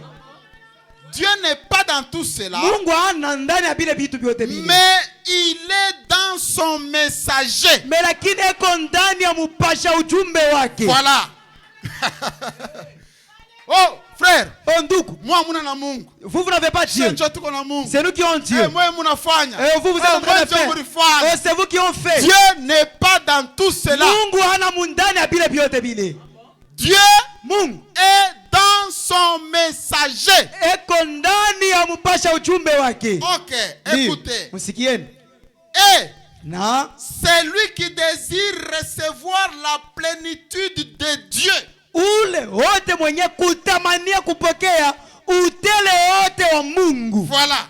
Est-ce que vous voulez recevoir la plénitude de Dieu? Eti mwe munatamani kupokea utele wa Mungu. C'est lui qui veut recevoir ule wote mwenye kupenda la plénitude de Dieu. Utele wa Mungu. Ah, est-ce que mi muntu tu ni pokea plénitude? Eti seulement que moi ici un homme oui. Recevoir la plénitude de Dieu. Oui, ndio. C'est lui ule qui veut recevoir la plénitude de Dieu. Banasema ule mwenye kupenda kupokea utele wa Mungu. Dieu n'est pas dans toutes ces choses. Mungu ana ndani ya bile bitu bingine. Il est dans son messager. Eko ndani ya mupasha ujumbe wake. Dans son prophète. Ndani ya nabii wake. Et c'est lui qui veut recevoir la plénitude de Dieu. Ule mwenye kupenda kupokea utele wa Mungu. Qu'est-ce qu'il fera? Atafanya nini? Il suivra le messager. Atafata mupasha ujumbe.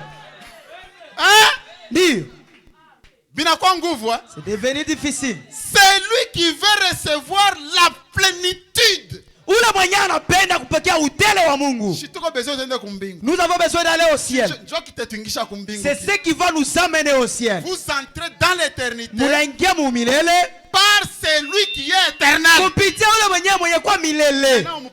Maintenant c'est le temps de pouvoir recevoir. C'est lui qui veut recevoir la plénitude de Dieu. Ule mwenye anapenda kupokea utele wa Mungu. Suivra le messager. Atafuata mpasha ujumbe. Comme le messager suit le Seigneur dans sa parole. Sawa vile mpasha ujumbe kwa nafuata Yesu Kristo ndani ya neno lake. Sikia njobu tamu wa message. C'est ça vraiment ce qui fait. Hautapata Mungu nje ya mtumishi wa Mungu. Tu ne peux jamais avoir Dieu en dehors de son serviteur. Mais voyez ces Grecs sasa mwangalieni qui étaient partis à la fête de la Pentecôte. Unaendaka kuile karamu ya Pentecote. Ils ont entendu parler de Jésus. Barisikia beko nasema juu ya On Yesu. leur a prêché Jésus. Bana bahubiri Yesu. Ils ont suivi la parole. Barifuata neno. Ils ont été intéressés. Na bari kwa na ile tamaa. Ils devraient directement aller voir Jésus. Baripendaka baruwezaka kwenda tu paka pale kwa Yesu. Nous venons d'entendre de toi. Nous sommes venus te voir.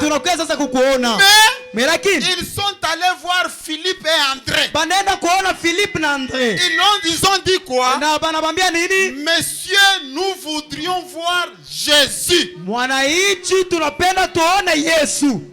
Et le prophète dit, c'est ça l'approche correcte. Alléluia. Amina. L'approche correcte pour s'approcher à Dieu, il faut un serviteur de Dieu qui connaît Christ. Parce que si le serviteur ne le connaît pas, il va vous amener ailleurs. Messieurs, nous voudrions voir Jésus. L'approche correcte pour voir Jésus, pour voir Dieu, il faut son serviteur appelé par lui, un serviteur qui le connaît et qui peut le manifester. Quelle différence? Voilà la différence. La dénomination. La différence est la dénomination. Messieurs, nous voudrions voir Jésus. Est-ce que Bob Archino tout kwenda kwa Yesu mala moyo? Est-ce qu'elle avait manqué d'aller directement voir Jésus? C'est pourquoi vous verrez. C'est pourquoi mtaona. Même quand vous lisez la Bible. Hata wakati mko nasoma Biblia. Et autres. vous verrez toujours que beaucoup de gens ont reçu Dieu. Ils ont reçu le Saint-Esprit par le canal des hommes de Dieu. Et le prophète dit, j'ai oublié le message, un vrai signe passé inaperçu. Voilà. Au paragraphe 32. Le prophète dit ceci, nous sommes ici exerçant l'office le plus élevé. Exerçant l'office le plus élevé. L'administrateur, c'est un office. Le diaconat, c'est un office.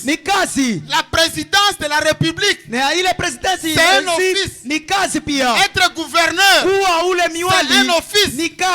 Mais l'office le plus élevé, c'est le ministre. Pourquoi? Parce que le ministre, Dieu lui a donné la faveur. J'ai oublié le terme. Le prophète dit, le ministre, il accorde le privilège aux croyants de voir Jésus. Le ministre, ce n'est pas le message avec moi. Le ministre, c'est celui qui vous accorde le privilège de voir Jésus.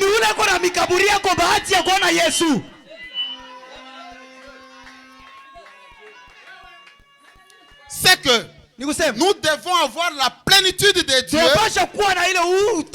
Celui qui veut en avoir, il va suivre le messager. Vous devez être derrière le pasteur. La plénitude comment? Je prends l'exemple. Ça c'est Jésus. La plénitude lui-même. Il prend une partie. Il me donne. Il prend, il me donne ça. C'est une partie de Jésus. Il prend encore à l'autre. Il donne aussi à l'autre sa partie. Mais les mesures différentes. Voilà. Atupata que Saint-Esprit me mesure moi. Donc nous les recevons chacun selon sa mesure. Si quelqu'un les reçoit avec une mesure très élevée, toi ne limitez pas. Contente-toi de ce que tu as. C'est toujours le même Saint-Esprit. C'est toujours le même. Maintenant, il prend une partie, il me donne. Il prend l'autre partie, il donne à l'autre. Il prend l'autre partie, il donne à l'autre. Ce sont les parties de Jésus. Mais quand cette partie se trouve en moi, c'est la plénitude de Jésus. Donc ne craignez pas, quand on dit recevoir la plénitude de Dieu, vous croyez comme si c'est quelque chose qui est compliqué. Seulement la portion du Saint-Esprit qui est en vous là, c'est ça la plénitude de Dieu. Hein? Seulement la portion. Même si elle seulement ça. On a que vision. Même si tu ne vois pas les visions. Même si tu ne donnes pas la prophétie. Même si tu ne prêches pas. Mais tu as la conviction que tu as la plénitude. C'est la plénitude. Mais quoi que lui, il veut que c'est la plénitude. Mais chez toi, c'est une plénitude. Et maintenant, quand tu as ça, ne nous fais pas des histoires. C'est que nous voulons voir Jésus. Où tu en es chez Jésus. Montrez-nous Jésus. Ma sœur, nous voudrions voir Jésus. Parce qu'aujourd'hui, si quelqu'un venait te dire que non, j'ai besoin de voir Jésus, où est-ce que tu vas l'amener? À ceux qui avaient quand même la chance avec Dieu. Mais aujourd'hui, nous voudrions voir Jésus. Vous lui prenez, vous lui amenez chez les pasteurs. C'est-à-dire que non, toi donc tu n'as pas Dieu, hein? Nous voudrions voir Jésus. Papa, dans votre tablette, si vous pouvez m'aider. Montrez-nous le Père du 6 juin 63. Vous me donnez. Vous n'en avez pas. Où ça je prends? Laissez, je peux en avoir ici dans mon téléphone. Montrez-nous le Père. Et cela nous suffit. Dit. Ok. Du 6 juin 63. 6 juin 63. Paragraphe 15. Le cœur humain a toujours ardemment désiré voir Dieu.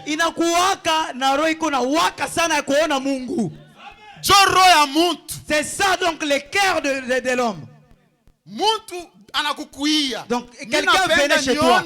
J'ai besoin de voir Dieu. Ma sœur, j'ai besoin de voir Dieu. Mon frère, j'ai besoin de voir Dieu. Oh non, bon, nous avons les serviteurs, hein? Et nous avons les pasteurs, les serviteurs, les diacres. Non, ce n'est pas ça. Toi là-bas, montre-lui Dieu. Parce que le cœur humain a toujours désiré. Yone Mungu. Voilà. Comme nous le disions l'autre soir au sujet de ces Grecs qui sont venus pour adorer, ils ont dit, Seigneur, nous voudrions voir Jésus. Ils avaient entendu parler de lui. Ils ne pouvaient pas se donner du repos tant qu'ils ne l'avaient pas vu.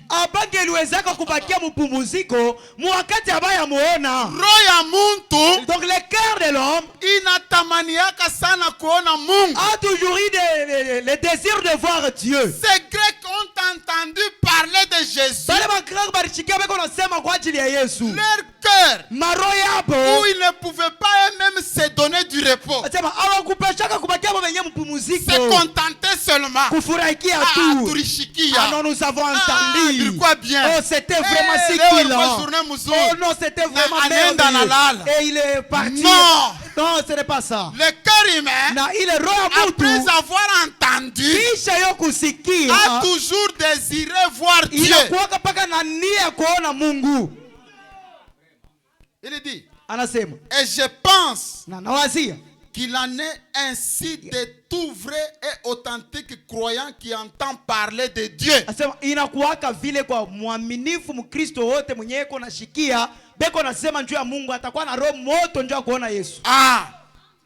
Mwaminifu yote, tout croyant, un véritable chrétien, si seulement il entendait parler de Jésus, il ne peut jamais acclamer seulement, il ne peut jamais sauter. C'est ça le message de l'heure. Amen, amen, que Dieu te bénisse. Et c'est terminé par là. Un chrétien authentique est vrai, après avoir entendu de Jésus, il cherche toujours à le voir.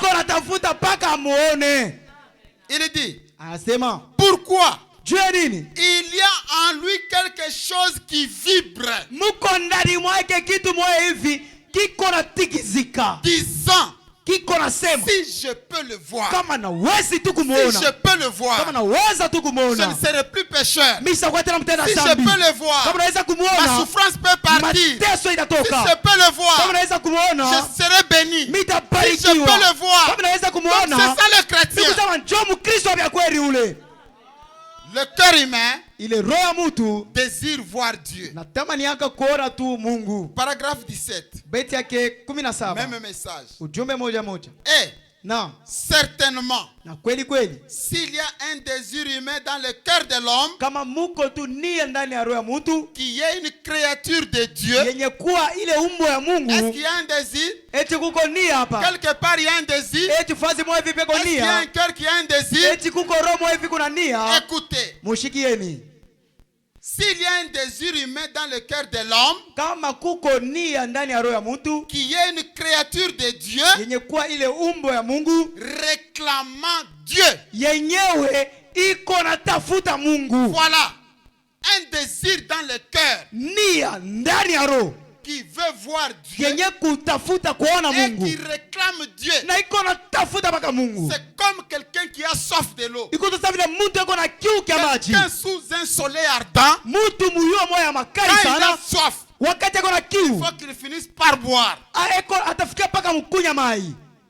Il en est de même pour un chrétien. Iko mnamna moja moja vile vile na Mkristo mwenye Une kutamania Mungu. créature de Dieu, Kusema maumbile ya Mungu, réclamant Dieu. yenye kutafuta Mungu. Donc s'il y a quelqu'un qui a ce désir, Kusema kama kuko mtu mwenye kuwa na ile nia, il doit y avoir un Dieu quelque part pour répondre à cet appel. inapashwa kuya Mungu fazi moja hivi ndio kujibia kuile wito. C'est que il est hamwa italamuka bule. Ni kusema cette soif là ne peut jamais s'emparer pour rien. Kama unasikia bya kuona Mungu, Si vraiment il désirait de voir Dieu, kutafuta Mungu, il est en train de chercher c'est que Dieu. Mungu est comme pembeni quelque part. C'est-à-dire qu'il y a Dieu quelque part. Le désir là ne peut pas s'élever pour rien. Kusema ile nia Yesu kuonekanika kwa bure. Quand tu as le désir là où tu Wakati es, uko na nia kuona c'est Mungu pale que Dieu est huko, quelque part à côté là-bas. ni kusema Mungu yuko pale pembeni. Écoutez, Shikieni. il dit, Anasema Dieu est quelque part pour répondre à cet appel. Mungu yuko fazi moja hivi pale ndio kujibia kwa ile wito. Et quand la profondeur appelle la profondeur, Wakati ile upana inaita upana il ingine, y a une profondeur kusema kuko qui upana appelle aussi une profondeur. iko naita tena upana C'est ingine. que cet appel là, Ni kusema- ce désir Ni kusema là, ile nia ile, c'est que c'est un appel ni kusema ni wito qui vient d'une autre profondeur. iko natoka ku ile upana Et ingine, cette profondeur a trouvé la profondeur na en vous. upana ingine napata upana ndani mwako. Il dit, Anasema quand la profondeur appelle la profondeur, wakati upana inaita upana ingine, il doit y avoir une réponse à cet appel. kunapasha kuwa jibu kwa ile wito. Jibu iko ako. Il y a toujours la réponse. Vile unashikia hamu ya kuona Mungu, Comme tu as la soif de voir vile Dieu, unapenda kuona Mungu, comme tu désires de voir jibu Dieu, iko ako. il y a une solution Parce pour que toi. cette soif Tu ile ne kiu s'élève pas pour rien. ilamuka kwa C'est bure, que c'est Dieu ni kusema ni qui se Mungu tient à la porte de votre cœur eko najitia et kumulango il est ya en roho train de yako, toquer. eko na Et le konkola, fait de toquer, na ile namna le kukonkola, désir aussi s'élève. na ile nia ndani mwako Donc il y a une inainuka. profondeur quelque part pour répondre à cet appel. Ni kusema kuko pana fasi moja hivi ndio kujibia kwa ile wito. Sinon, Kama iko vile, il n'y aurait pas d'appel ici dedans. kama iko vile akunge ilikuwa wito ndani mule. Kama ina vile, Si seulement ce n'est pas comme ça, italamuka ndani yako. il n'y aura pas la soif Kama au-dedans de wito toi. inalamuka, Si vraiment il y a un c'est que appel, Dieu est tout autour. ni kusema Mungu yuko kando kando. C'est lui qui veut trouver Dieu dans sa plénitude. Ule mwenye anapenda kupata Mungu ndani ya utele Doit wake, suivre son prophète. anapasha kufuata nabii wake. Et aujourd'hui, Na leo dans chaque église, mkila kanisa il y a un représentant de Dieu. muko mumbalozi wa Mungu, C'est le pasteur. ni mchungaji. Si le pasteur Kama mchungaji suit les prophètes, eko nafuata nabii, parce que le prophète aussi juu nabii a naye suivi le Seigneur, anafuata Bwana c'est Yesu. que la plénitude de Dieu, Ni kusema utele wa Mungu aujourd'hui, leo dans Rocher Tabernacle, ndani ya mwamba maskani. vous n'allez pas dire, Amos nasema surtout que derrière prophète, nous sommes derrière le prophète. varisema ina pasteur, Non, derrière on nous prophète. avait dit ce n'est pas le pasteur mais c'est le prophète. Mais dans chaque église locale, Kila kanisa il y a un mafasi ange. muko malaika. Donc, pour que toi, Ni kusema juu ya wewe tu trouves cette plénitude upate kupata ile utele derrière le pasteur, mumukongo wa mchungaji, croire d'abord que kuamini mbele ya kusema ici, à Si je peux voir Dieu dans une chair humaine, si je peux voir Dieu dans l'homme, c'est dans mon pasteur. Et c'est ça la parole. Et c'est de cette façon-là que vous le recevrez. Attendez. Tout celui qui n'a pas confiance en son pasteur, il est malheureux.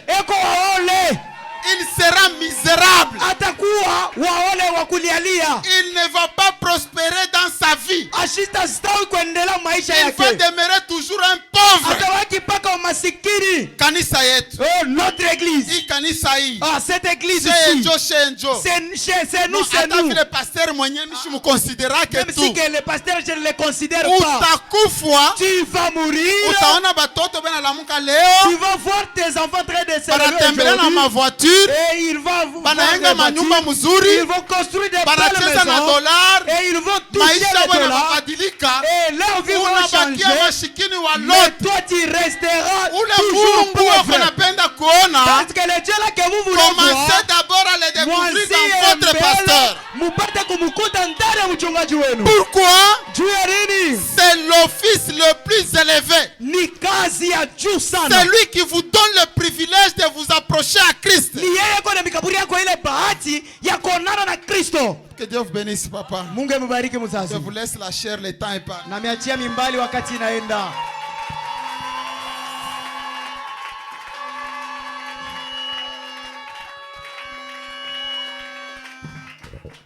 Ok, mettez-vous debout, mettez-vous debout, mettez-vous debout. Rapidement, mettez-vous debout. Acclamons très fort pour le Seigneur. Acclamons, acclamons. Le temps est plein de transitions. Le temps est plein de transitions. Le temps est plein de transitions. Tiens l'immuable main de Dieu. Allez-y. Est-ce que vous aimez la parole? Est-ce que vous aimez le serviteur Étienne? La demeure future de l'épouse céleste et de l'épouse terrestre. Il faut que tu sois là. Il faut que tu sois là. C'est pourquoi nous prêchons. C'est pour que tu sois dedans. Rien ne peut te retenir. Il faut aimer le Seigneur. Le temps. Merci Jésus. Ah, le temps est plein de transitions. Rien sur terre n'est immuable. Espérant des choses éternelles. Tiens l'immuable main de Dieu. Oui, tiens mon frère, tiens l'immuable main de Dieu. Oui, tiens ma soeur, tiens l'immuable main de Dieu. Espérant des choses éternelles. Tiens l'immuable main. Confie-toi. Ah, confie-toi en l'éternel. Quoi qu'apportent les années, qu'apportent les années. Si tes amis t'abandonnent, attache-toi toujours à lui. Oui, tiens mon frère, tiens l'immuable main de Dieu. Oui, tiens ma sœur, l'immuable main de Dieu. Alléluia. Espérons des choses éternelles. Alléluia. Tiens l'immuable main de Dieu. Ne convoite pas. Ah, ne convoite pas les richesses. Quoi? Pourrissez rapidement. Cherchez les trésors. Ah, cherchez les trésors célestes qui ne passeront jamais. Ils ne passeront jamais. Oui, tiens mon frère.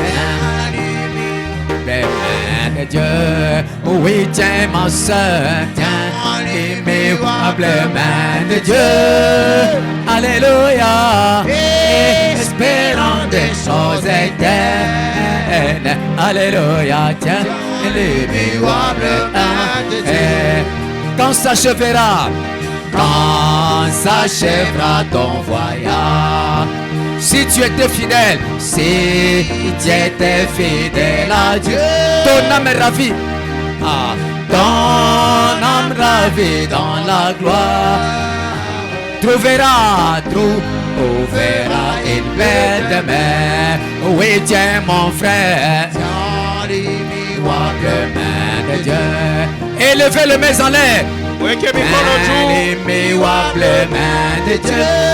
Et alléluia. Espérant des choses. Les mains en l'air. Alléluia. L'immuable main de Dieu. Ah oui, oui, tiens mon frère, tiens l'immuable main de Dieu. Oui, tiens ma soeur, l'immuable main de Dieu. Oh, alléluia. Gloire à Dieu, merci Jésus. Oh, tiens l'immuable main de Dieu. Dites à Dieu maintenant. Mais voici Seigneur, je tiens ta main forte. Ne m'abandonne pas Seigneur. J'aime monter. J'aime aller de l'avant. J'aime arriver jusqu'au millénium, jusqu'à la nouvelle terre, jusqu'à l'éternité. Ne m'abandonne pas Seigneur. La terre n'est pas ma demeure. Je dois partir dans l'éternité. Remplis-moi du Saint-Esprit. Donne-moi le Saint-Esprit. Donne-moi le Saint-Esprit. Revêt-moi de la robe. Donne-moi la robe, Seigneur. Donne-moi le signe que cette parole soit pour moi la vie. Remplis-moi du Saint-Esprit. Prions le Seigneur. Prions. Prions ensemble. Priez. Gloire à Dieu. Merci Jésus. Priez. Merci Jésus. Qu'il est tous les sacrifices et nos faits manquent. Jésus prend ma vie. Oh Jésus prend ma vie. Elle est tout à toi. Elle est tout à toi. Et dans sa grâce infinie. Et mal gardez-moi. Oui, Jésus prend ma vie. Oh Jésus prend ma vie. Elle est tout à toi. Elle est tout à toi. Et dans ta grâce infinie. Et mal gardez-moi. Gloire à Dieu. Priez. Merci Jésus. Prie à le Seigneur.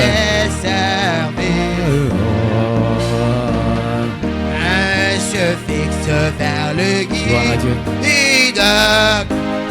Toujours triomphant. Alléluia. Jésus prend ma vie. Oh Jésus prend ma vie. Alléluia. Elle est tout à toi. Et dans sa grâce infinie. Tu parles de travail, douleur et souffrance. Alléluia. Marchons en avant. Je fixe vers le guide, toujours triomphant. Alléluia. Jésus prend ma vie.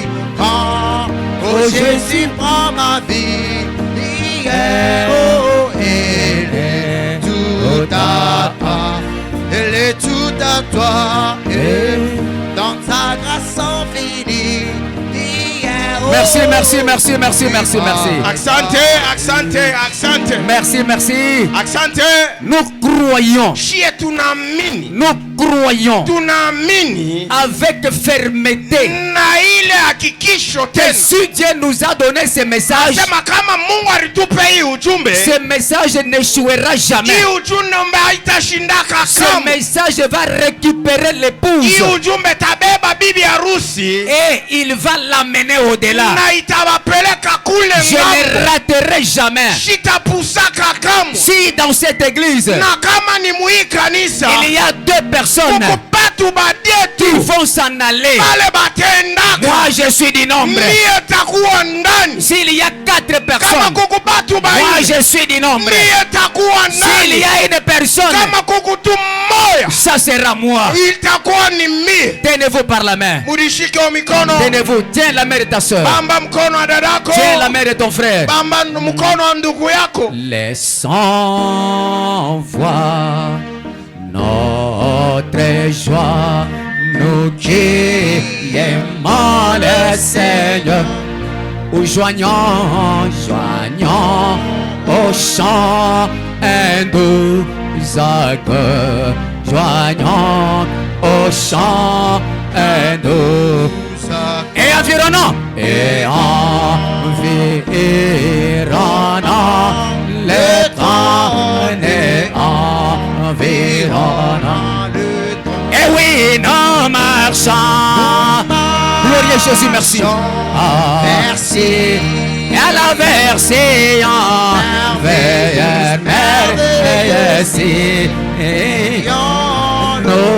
glorieux Jésus, nous montons vers Sion. La merveilleuse cité de Dieu. Nous marchons vers Sion. Départ. La nouvelle Jérusalem. La nouvelle terre. La nouvelle cité. Alléluia. Tout doit verser. Et en la merveille. Qu'il refuse. Qu'il rêve de chanter, ceux qui ne connaissent pas notre Dieu. Mais nous les enfants, mais nous les enfants du roi céleste, mais nous les enfants du roi proclamerons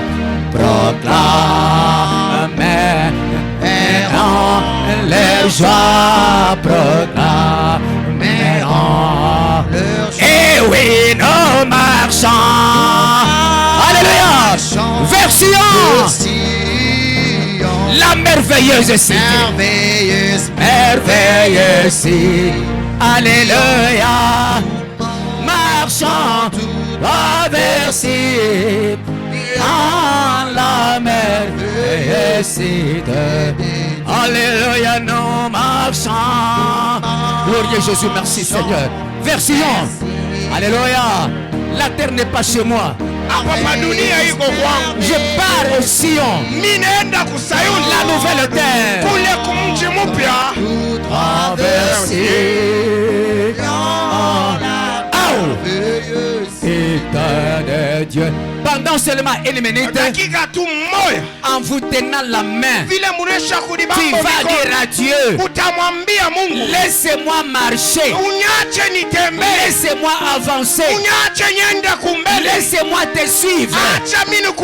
J'aime atteindre les hauteurs, j'aime l'enlèvement, j'aime la fête des noces, j'aime le millénium, j'aime tout ça, Seigneur. Je ne vais pas rater.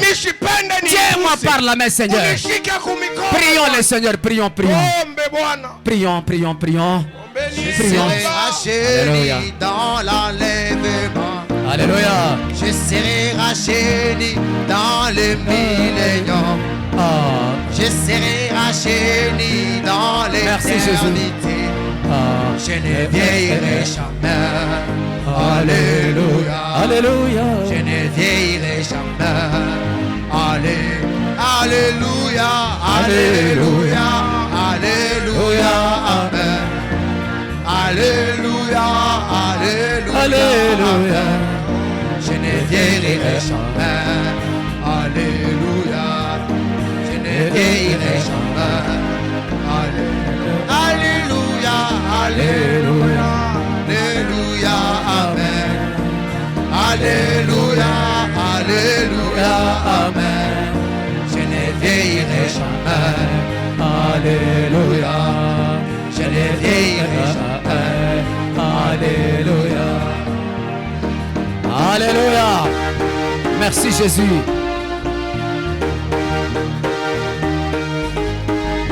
Gloire à Dieu.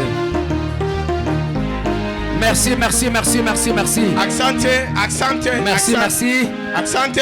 Encore une fois. Lève tes mains en l'air. On chante un petit cantique et je prie le Seigneur.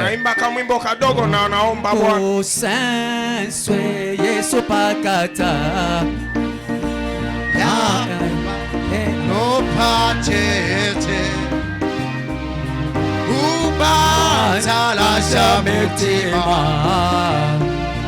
Ika zumbe zumbe. Binenana Alléluia.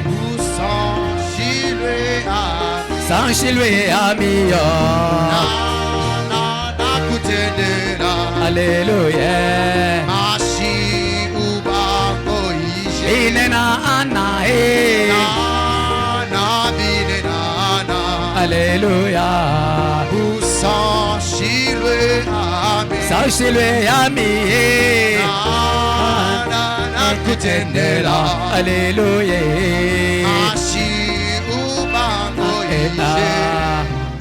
Nayo kaode pawebe bakwa boko lampe nyimbo ya milangwe yobe isa gaja mote binena anae. Alléluia. Alléluia. Elle est sans les amis. Merci, merci, merci, merci.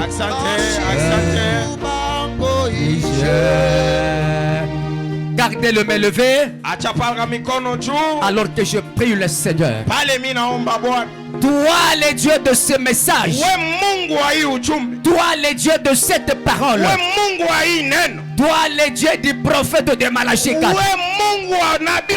Toi qui nous as envoyé un homme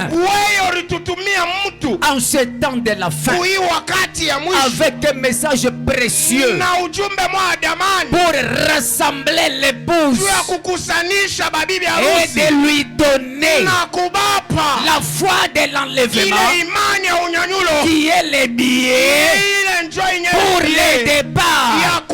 Je te demande maintenant, sur base de la parole qui est prêchée ce matin, sur base de l'onction de ce matin, dans le nom de Jésus-Christ, donne la foi de l'enlèvement à une soeur qui est là-bas, qu'elle reçoive la foi de l'enlèvement au nom de Jésus-Christ.